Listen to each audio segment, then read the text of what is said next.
Hello, everybody. Happy Wednesday. Welcome to our webinar, Conquer ONC Deadlines, Essential Prep for 2025. My name is Lynn, and I'm the Campaign and Field Marketing Manager here at Drummond Group. Now I'd like to introduce you to today's speakers. We have James Threet, Director of the ONC ATL Test Lab at Drummond, Brenda Millette, Account Manager for ONC ATL Test Lab at Drummond, and Eric Herrera, who is also an Account Manager for the ONC ATL Test Lab at Drummond. I'm going to pass it over to the presenters to briefly introduce themselves before we dive into the presentation. Thank you, Lynn. My name is James Threet. I am the Test Lab Director here at Drummond Group. I've been working in health IT for 25 years. Started out at an EHR beta test site. Then I co-founded an EHR, and we were happy customers of Drummond since ONC certification started. I came over to Drummond 6 years ago, and I've been the Test Lab Director for the last 3. Brenda? Brenda Millette, and I have been with Drummond for just shy of 4 years now as an account manager, but I'm certainly not new to the industry. I worked for a large EHR vendor overseeing health IT policy and communicating any policy changes cross-divisionally and through the certification process. So, Eric? Hey, yeah, Eric Herrera here, account manager at Drummond. Been here for about 6 or 7 years now. Started off as an intern assisting the test lab, trying to come up with automated solutions to help kind of streamline the testing process. Now as a full-time account manager for 2 or 3 years now. I have the privilege of assisting customers, first-time certifications, to help achieve and streamline the same goals through the certification process. So thank you. Great. Thank you, Eric. So nowadays, the Test Lab uses our accumulated experience and insights to try to connect the dots for our customers. So we hope you have useful takeaways from today's presentation. We plan to leave plenty of time for questions.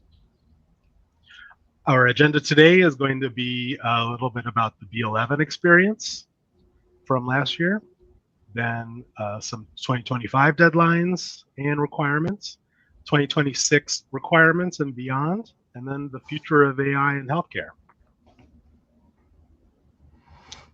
So the B11 experience. This was a tight deadline, barely 9 months to replace A9 to keep base EHR uninterrupted. It was a Herculean effort, and developers by and large rose to the occasion and got it done.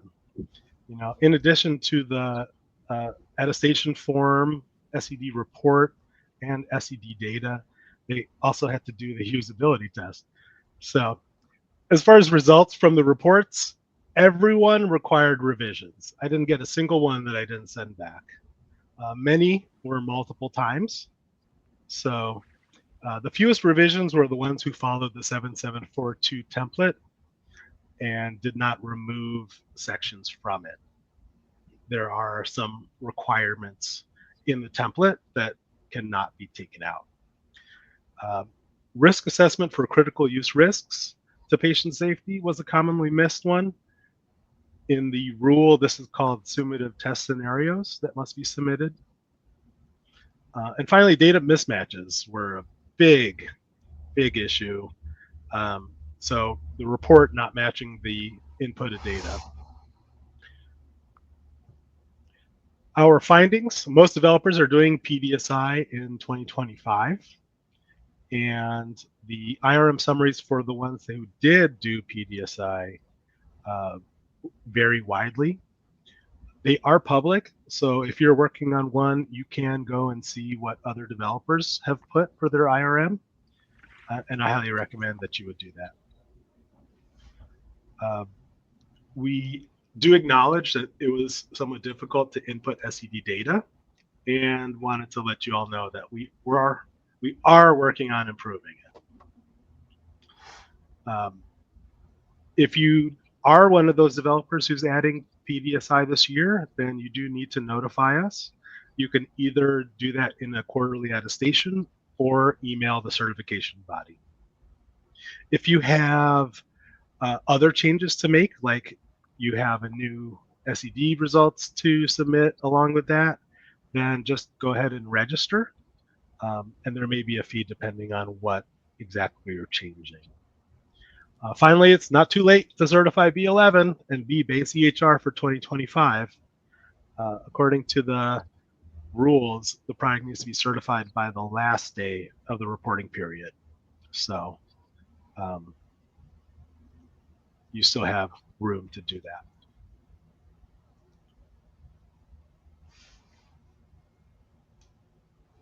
All right, 2025 ONC deadlines. So I think one of the more common questions we receive on a daily basis is, what do we owe you? What's due? What's the next deadline? So currently, health IT developers certified to any real-world testing applicable criteria should be conducting their 2025 real-world testing starting January 1 and through December 31st of this year. As many of you know, 2024 real-world test results were due February 1st of this year. Those should have already been submitted, and the certification body is in the process of reviewing all of those. If you have not submitted your real-world test results for 2024, please do so as soon as possible. Quarterly attestations will be due in April, July, and October of this year. And this is just an opportunity for health IT developers to let us know if you've made any significant changes to certified functionality for the previous quarter. Semi-annual attestations will be due in April and October. And please remember that this is a separate process from your quarterly attestations to Drummond. This goes directly to ASTP, ONC. And so please remember to do that as well. In November of 2025, your 2026 real-world test plans will be due, and those will be including B11 decision support interventions at that time. And finally, the bigger update are your HTI1 updates for your standard code set updates, US CDI v3, patient restrictions for view, download, transmit, all due in December of 2025 this year. All right, 2025 technical requirements. So we put this Venn diagram together to help visualize the changes that are needed. These are the revised criteria for this year for HTI1. And for most of them, it's a pretty straightforward update in terms of code sets or standards that are being used. There are a few criteria that are having changes to their test procedure or test data or even the test tool. So we're going to talk about A5, F5, E1, and G10 today, but B1, G6, G9, all doing US CDI, all updating CCDA implementation guides, and they're all going to be using the new site test tool for US CDI version 3. This is another way to visualize the changes, code sets, standards, and value sets. So SNOMED, RxNorm, LOINC, the same old code sets. There's also NDC, CVX, CDC, race and ethnicity. There's RCTC value sets, which is the reportable conditions trigger codes, in addition to birth, sex parameter for clinical use, sexual orientation for gender and gender identity, and so on. So let's talk about US CDI v3. Yeah, so to discuss US CDI version 3, there was the HTI1 final rule kind of set an expiration on the current US CDI version 1 standard that's in place, and is adopting US CDI version 3 as a new baseline for all CCDA and FHIR interoperability criteria. This includes B1, the transitions of care, B2, the clinical information reconciliation criteria, E1, the view, download, transmit, or patient portal, F5, the electronic case reporting, G6, the consolidated CDA creation and performance, G9, the API access to all data requests, and then G10, the standardized FHIR API. So if you're currently certified to any of these criteria, to attest to the new US CDI version 3, we will not need to demonstrate this via live testing with your account manager. But bring this up because all first-time certifications who are going through this process for the first time will be required to live demo US CDI version 3 beginning on January 1st, 2026. So in case you weren't already aware, there are annual updates made to the US CDI standard I believe recently they just announced that version 6 is available in draft and is open for comments by the public until April 14th. So if you're interested in taking a look at that information, I recommend looking at healthit.gov/USCDI. But I bring this up because the image that you see on screen highlights the changes from USCDI version 2 to version 3. But at a high level, if you're just looking at this from version 1 to version 3, there are 5 new data classes. This includes health status and assessments, clinical tests, diagnostic imaging, counter information, and health insurance information. And across the new data classes, they did update some old ones and added in about 46 new data elements. We're not going to deep dive into all 46, but if you're interested in looking at all the new information that's available for conformance testing, we do recommend taking a look at the new site tool that will eventually be replacing the ETT here moving forward. Site tool stands for Standards Implementation and Testing Environment. Again, we recommend that you get familiar with this new test tool and use this as part of your self-validation to ensure that you're conformant to the new implementation guides and data classes set with the HTI-1 final rule. So just looking at the test patients, if you're familiar with the test patients for the CCDA criteria, there were 3 samples. USCDI version 3 does add in a 4th new test patient named David Hollow, where the patient dies during the encounter. And this is just to adhere to the conformance to the new demographics data element, date of death. And speaking of demographics, we'll go ahead and pass it over to Brenda to discuss A5 a little bit more in depth. Yep. So HTI-1 final rule introduced a change to A5 patient demographics. So they changed the name from patient demographics to patient demographics and observations. Health IT developers, and that was to account for the USCDI V3 changes that Eric just mentioned.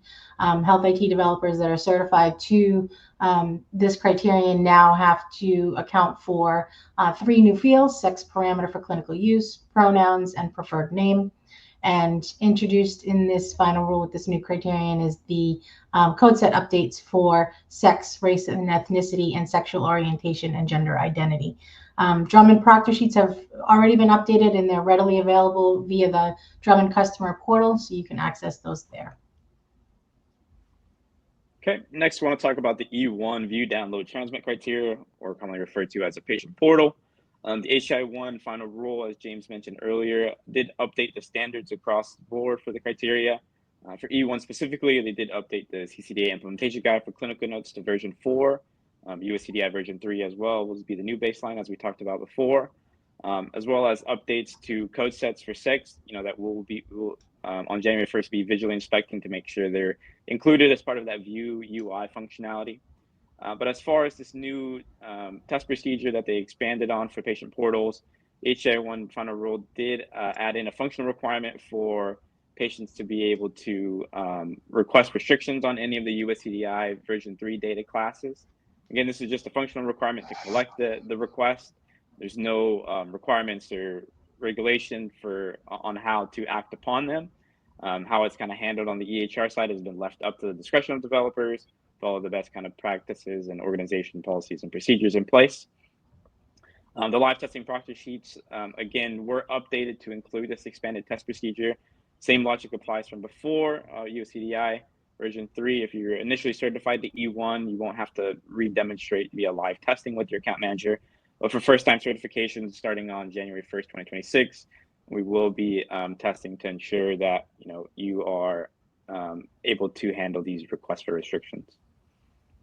Next, we'll pass it over to Brenda. So this requirement for F5 electronic case reporting supports the reporting of patient cases to public health agencies. Much of the same, so health IT modules will need to be able to capture reportable condition trigger codes. It does introduce and include more consensus-based, industry-developed electronic standards and implementation guides, such as HL7. Both FHIR and CCDA are supported.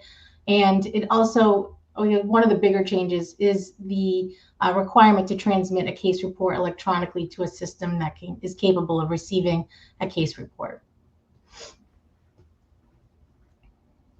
Okay, next we want to talk a little bit about the changes that apply to the G10 standardized FHIR API criteria. So there was kind of phases to the G10 criteria. The most recent one was the end of year service-based URLs that were updated to conform to the new FHIR bundle that includes the endpoint and organization resources. Just to let you know, the Drummond and ASTP will continuously be monitoring the uptime of those endpoints. So if you know that your endpoint is going to be down for a significant amount of time, or if you need to change your URL, please notify your account manager or certification at drummondgroup.com so that we can take the necessary steps and update that accordingly. As far as end of year updates for G10, the same kind of standards and new implementation guides were updated. Minimally, the US Core 3 and US CDI version 1 was the baseline. Those have been updated to US Core 6 and US CDI version 3, as well as for Smart App. Launch version 1 was the baseline, and now moving into 2026, version 2 would be the new standard to adhere to. We recommend that you utilize our proctor sheets. Inferno has also been updated, as you can see on screen. That way you can do your own self-testing. And again, we recommend that you utilize our live testing proctor sheets to assist through that process. That way you'll be ready to attest for at the end of the year. So moving on to how to attest in 2025, I'll pass it over to James. Yeah, so how do you attest to Drummond? We try to keep it simple this year. So you'll either be able to attest via quarterly attestation in July or October. If you're not ready by October, then in the month of November, you would be able to do a special report in our portal. Details about that to be announced. The certification body will also be doing a webinar, and I'm sure they'll be touching on that as well in the next few weeks. Finally, if you are changing something other than these code sets and standards, like you need to schedule a live test or add something, new version number, then just go ahead and register in our portal, and then we'll be able to give you specifics on what you'll need to do.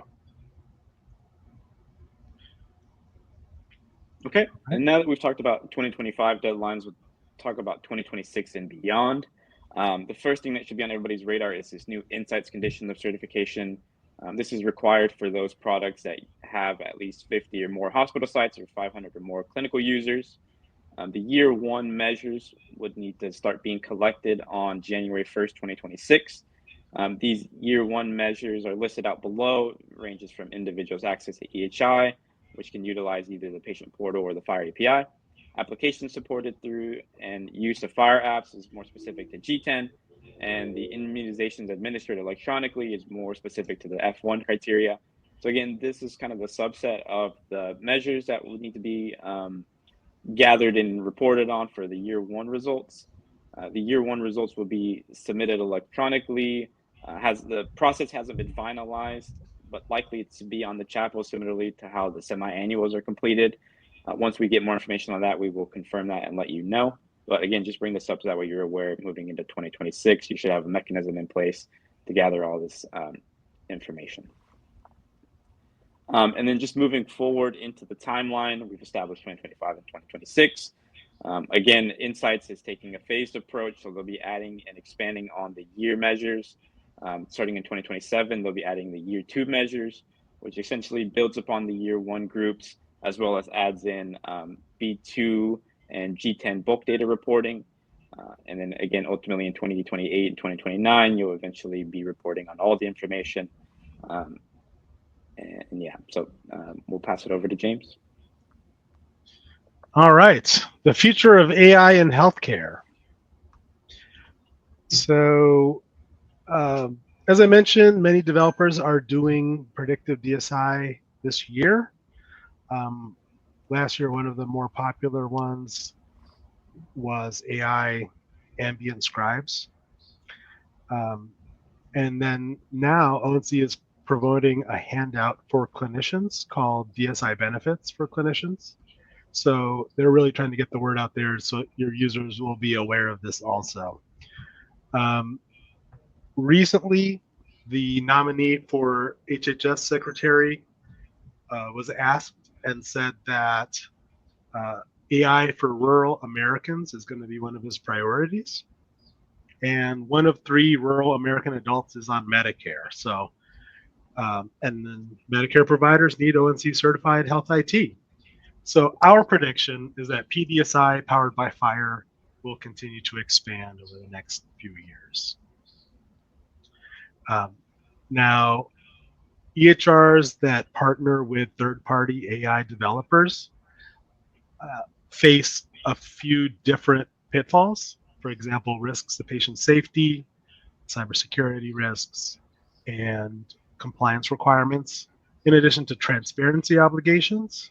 So, as a result, Drummond has instituted a new PDSI risk certification designed to make AI developers partner ready to work with B11 certified EHRs. We will ensure the source attributes and risk management policies are up to snuff so that EHRs don't need to worry about that. This will all be a Drummond certified product. So learn more by setting up a check-in call. And let's segue into how else can we help? So James mentioned a check-in call. You may have already received an email from your account manager, from all of us, or directly from our marketing team here at Drummond to schedule a check-in call. Check-in calls not only go over just the 2025 requirements or the upcoming requirements, but it's also a great opportunity for you to meet with your account manager, establish that relationship, and talk about what's on the horizon for both Drummond and for yourselves as to what is on your certification testing and certification plan. So you can also check out additional resources by scanning the QR code that's up on the screen. That will link you directly to the Drummond website. And again, you can go ahead and review all of the resources and guides that we have available there. And I will be attending HIMSS this year.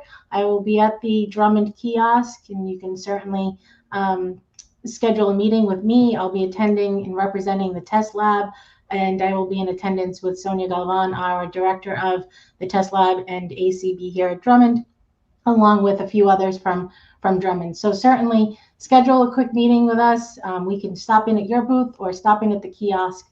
We'll be around and about. All right. And our last slide. How can Drummond help? Well, these are all the ways Drummond can help. That's the end of our presentation.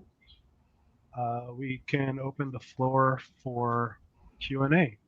Looks like we've got a lot of questions.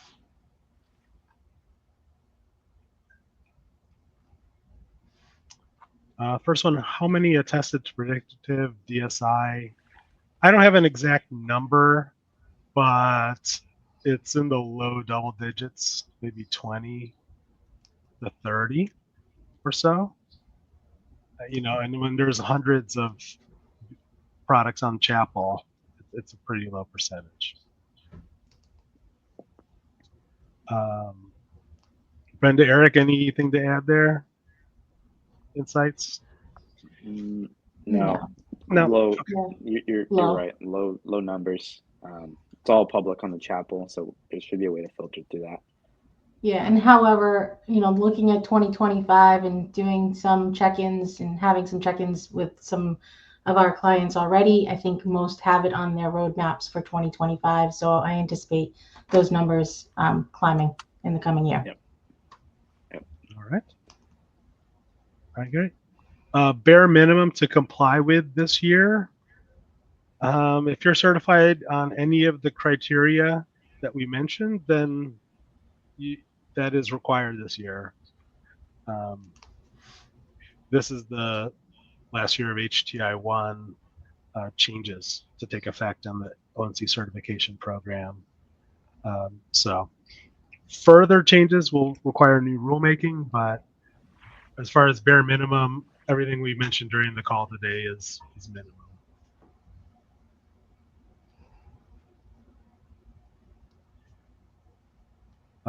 Eric, Brenda, speak up if you have something. Yeah, otherwise, I would just. Yeah. I'll just add. It varies. There's a lot of different criteria that were revised, and it varies kind of based on your product and what you're certified to. So I would just again reach out to your account manager, set up that check-in call, or just we can always certainly hash that out via email or through our support cases. and make it a little bit more personalized to you and what your product needs to adhere to. All right. Under A5 update, how is name to use different than preferred name? Brenda, do you want to? Yeah, it's essentially the same. It's a method for the user to capture the patient's preferred name and the name to be used. So yes, it's the same.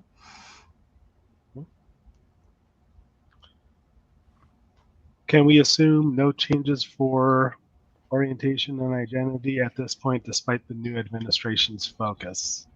Yeah, I would assume, and I don't know, James, if you had anything to add, but until we hear otherwise, at this point, we're moving forward with all of the A5 changes. And until you hear from us or from ONC ASTP directly, we anticipate this requirement continuing and everyone having to attest to it by the end of the year. James, did you have anything to add? Yeah, I was going to add that so the A5 criterion and these updates are written into law, so it will take an act of Congress to change that.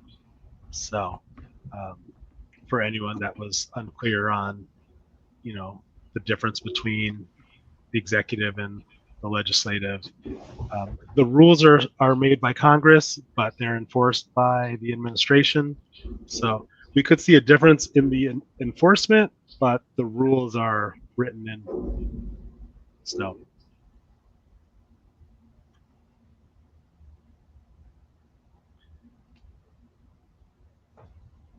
Okay. Are we required to have functionality to actually conceal the data within the EHR and on the CCDA? Are there companion guidelines given by HL7 for CCDA? There's ambiguity about whom the patient can request these restrictions for. If a patient requests that their data be visible only to the encounter physician, how should that be handled within the system, since similar tasks are usually handled by the admins? I think that's 5 questions. Eric, you want to start? Yeah, I think I mentioned this in the slides. There's no requirement in regulation on how to act upon those requests for restrictions. So simply the patient just needs to be able to request that restriction. And then again, the organization and developer has the right to kind of manage those, based on their own best policies and procedures in place that they have at the organization level. There's nothing in regulation that requires you to actually act upon it. I'm not sure if there's anything else more you need to add there, James, on the other questions. Yeah, I would just comment that the functionality to conceal the data in the EHR and on the CCDA, that is not a requirement of E1. That is actually functionality that's certified under B7, and B as in boy 8. And that's the DS4P privacy restrictions. So there is that functionality from HL7 and on the CCDA standard, but that's not required for E1 patient portals. Who the patient can request restrictions for, either themselves or anybody that they are the authorized representative for. If a patient requests their data be visible, how should that be handled? Well, there's no real obligation to do anything with that yet. So developers can make choices for how their users and how their software would best optimize containing that functionality.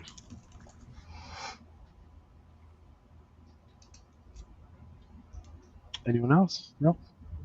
Brenda? Will test patients ever get updated to current year? Gets 4 thumbs up. Let me put in 3 or 4 more of my own. It's the test data was 2015. It's now fully 10 years old. Everybody that we test says, this has created problems for us backdating data, and signing orders, and entry dates are totally off and mismatched. So we've let ONC know, we've let the test tool team know, and let's hope that they do update those this year.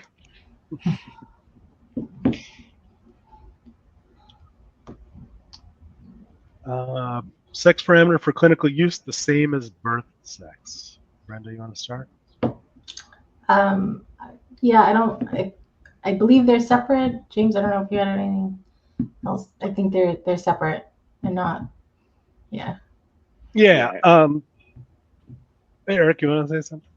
Yeah, I was gonna say they are different. I think there's a different subset of LOINC codes that they're looking for sex parameter for clinical use. So yeah, I don't believe they're the same. Right. And just to conceptualize how these are used. So birth sex already exists in USCDI version 1 and CCDA. This round is adding sex parameter for clinical use. So for things where there's like a reference range, then this would be somewhere where you would use that element.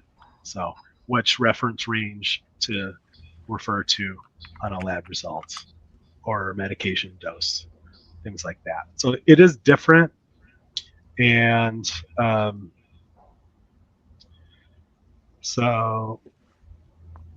but I think they are pretty similar in terms of the responses. But yeah, they are subsets of LOINC, so they are separate, and your Exchange CCDAs and APIs will need to keep those separate. All right. Where is the link to the site tool for being able to review tests against the USCDI v3? That's site.healthit.gov, right? Yeah, I think it's site -prod, PROD, .healthit.gov. Right? I don't know if. Oh.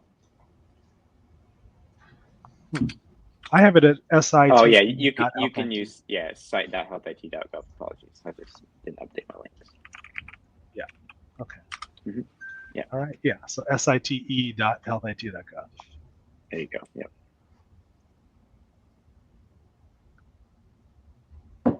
Can you repeat what is the requirement around ability for the practice to respond or fulfill patient requests for restrictions? Is there further written documentation?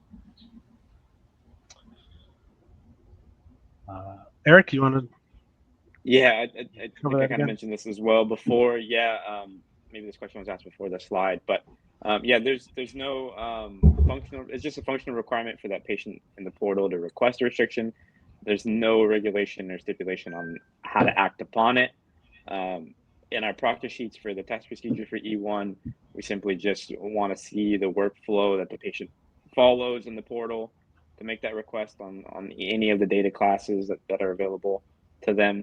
And again, that's kind of it. There's no kind of expectation on the EHR side to where that needs to be handled or kind of how that needs to be followed up on. Yeah, and I'll just say, you know, the certification companion guide and the test procedure are very vague on this. You know, at this point, this is a functional requirement, so the developer would just need to demonstrate that they can meet this requirement. There's not a specific test procedure with certain specific steps to follow. So ONC was also quiet about what you have to do with those requests.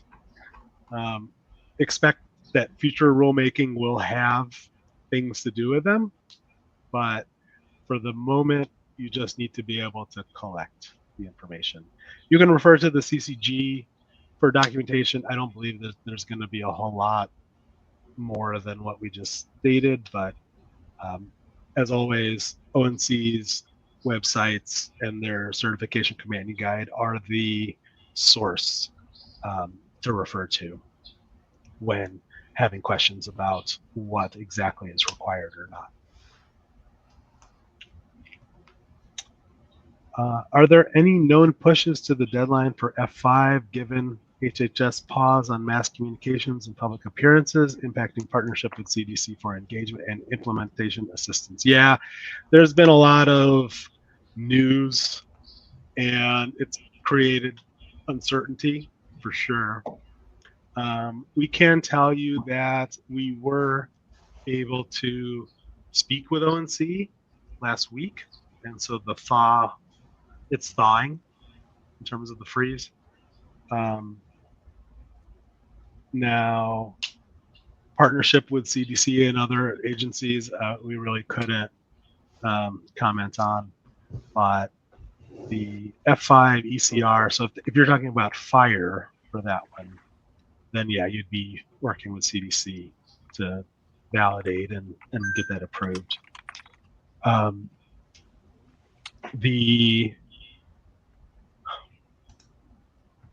The deadlines, I don't imagine them being pushed. It's not something that they would go back on. I mean, there's not even a live test, so you just have to implement CCDA or FHIR for this. And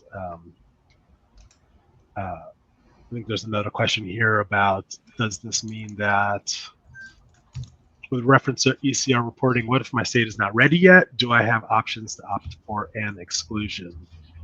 No, not that we've been made aware of. So again, it's a functional requirement. You are attesting that your product can support the CDA implementation guide or the FHIR implementation guide. It does not require that you use it to communicate with any state or agency. So there is some flexibility there. And states are slowly standardizing their reporting on this. I mean, there used to be, a different one in every state, sometimes more than one implementation guide. So this is happening, but it is all coming together in the next year or so. And just so to be clear, COVID really made that really shone a light on this use case and showed how optimizing it would be beneficial for public health.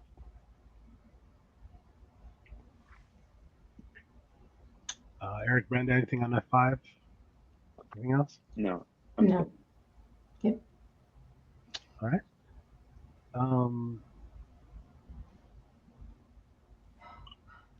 We have outsourced G10 support to third party. How does that affect data collection requirement? Well, it depends. If you're certified on G10, then you still need to collect and report that information.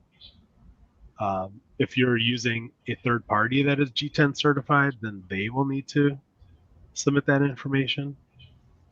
So it really depends on how you have that set up and how you're certified on it. But I mean, either way, I would work with the third party to collect that data.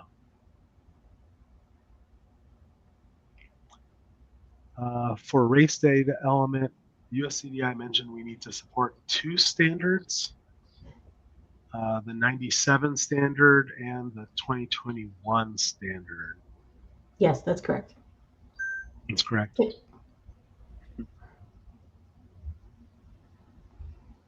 They're actually different, I think, right? There's something. They're 2 different standards, but you have to support both, and that's the correct one. Yep. All right, good. Is August 2024 the latest proctor sheets? Yes. Yes. Mm-hmm. With reference to EC, we did that one. How attestation for F3 updates will be done as a quarterly attestation or retesting? Quarterly attestation or special report. No retesting needed. And that's just across the board. No retesting is needed unless you're inheriting criteria to a new listing with a new version number or some other change to it. So you would be expected to self-test F3 and then attest that you're compliant. Eric or Brenda? No, I think you hit it. Yes, no, that's good. Okay. What is the cost of check-in calls? No cost. We are happy to meet with you, answer your questions, and discuss the solutions we talked about. Is there a comprehensive resource crosswalk reference guide for the changes needed to be made from USCDI V1 to V3? I know that there's a change log from V1 to V2, and there's one from V2 to V3. I don't have a V1 to V3 crosswalk that I can give out, but maybe Eric or Brenda has a can point us to something. Yeah, I was looking for one for the slides, but I couldn't find one that was publicly available. The best resource that I've found would be looking at the USCDI version 1 document that's on their website and looking at the version 3. You can kind of see the full list of the data classes and elements from 1 to 3 and kind of compare and contrast that way. Would have been too much for a slide, but yeah, that's kind of what I would recommend.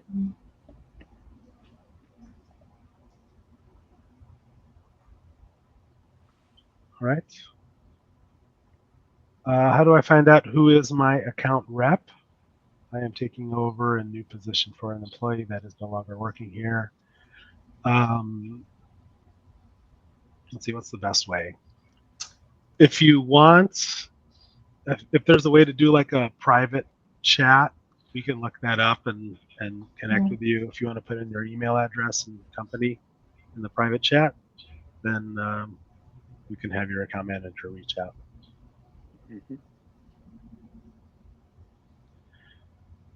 Changes for F7 criteria in HTA1, not that I know of. That one is really, it hasn't changed in a long time. Healthcare surveys.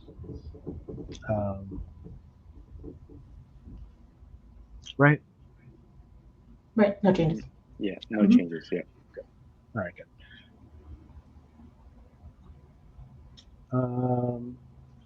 Anything requires live testing for 2025? No. Simple answer. If you're already certified to them, no live testing, right? Right, yeah.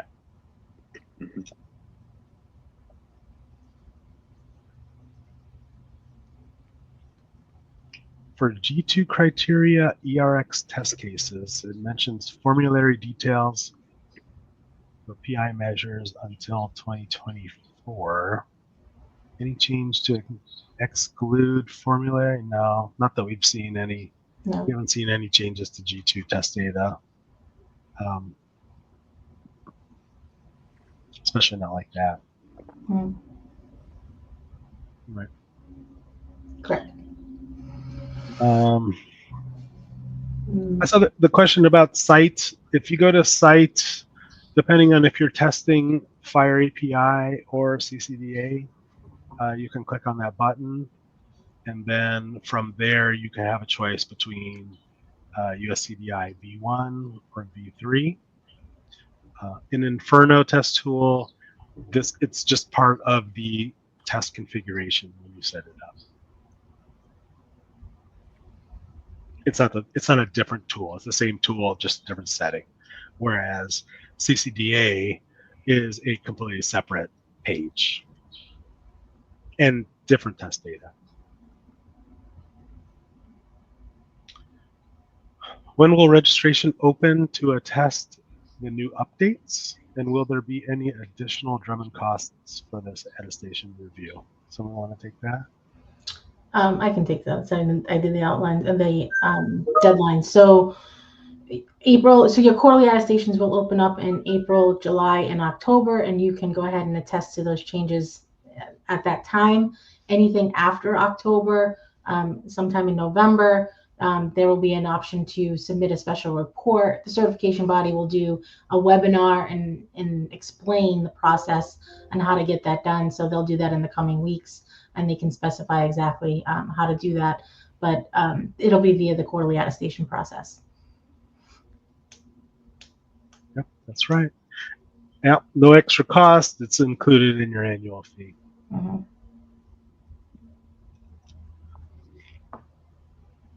B11 developer supplied PDSI is mandatory requirement in 2025. No, it is not. Mhm. So it is still optional for developers to supply PDSI. It's just that if you do, then Drummond needs to be notified. So don't feel like you have to add PDSI this year. If you still support the interface or door functionality for users to set up their own PDSI, that's still good enough to remain BLN certified. James, we may also want to just add that, if you have, if you're looking into like an AI scribe or any other type of predictive technology, or you think it might be predictive, review the supply by and the definition of what AI qualifies under. Review the final rule. That way, you're not implementing functionality or technology that does qualify as PDSI. So you want to make sure that you're notifying us if you do have that somewhere on your roadmap and you're planning to implement something like that. So.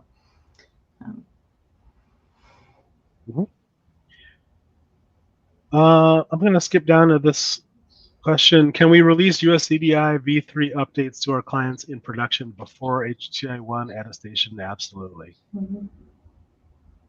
Absolutely. No restriction on that. So, and when I was talking earlier about not too late to certify B11, this is kind of the same thing. The product needs to be certified by the last day of the reporting period for MIPS providers doing attestations. So,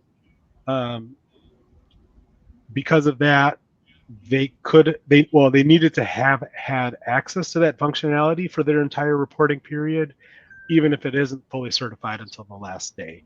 So, yes, you absolutely can put updates out to your clients before they're certified.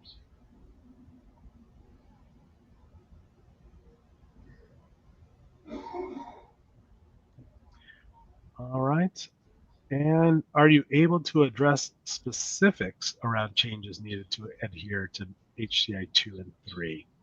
That's a good question. HCI 2 and 3 final rules were released in mid-December.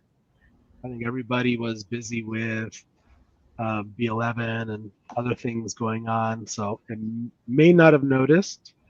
However, HCI 2 compared to the proposed rule was drastically pared down. So the HCI 2 and 3 apply to info blocking and TEFCA, as well as removing some of the outdated certification program provisions. There's no new requirements for developers for HCI 2 and 3, but not to say that there's nothing you need to do, but there's no major new functionality to build. Okay. Certification body is going to be doing a webinar in the next few weeks. I expect that they will cover that in much more detail. But today we were just talking about requirements for this year.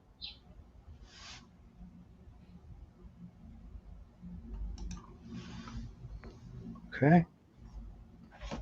And again, the question about the site test tool, you have to choose what you're testing to get the, which is going to be CCDA, so that you can test USCDI version 3 on your CCDA files.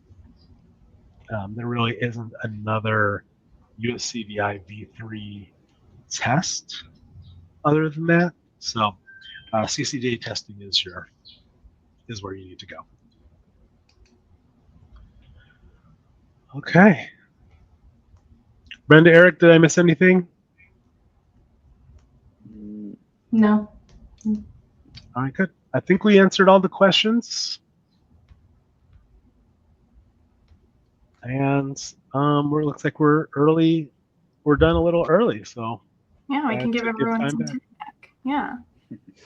All right. Well, thank you, James, Brenda, and Eric, and thanks everyone for taking time out of your day to join us. If you do have additional questions, you can email your dedicated proctor or email certification@drummondgroup.com if you're unsure who that is. And if you're interested about learning more about our new PDSI risk certification, you can scan that QR code up on the screen. And you will be receiving an invitation to that next webinar that James mentioned from the certification body. So have a great day, and we will see you at our next webinar. Take care, everybody. Thank you.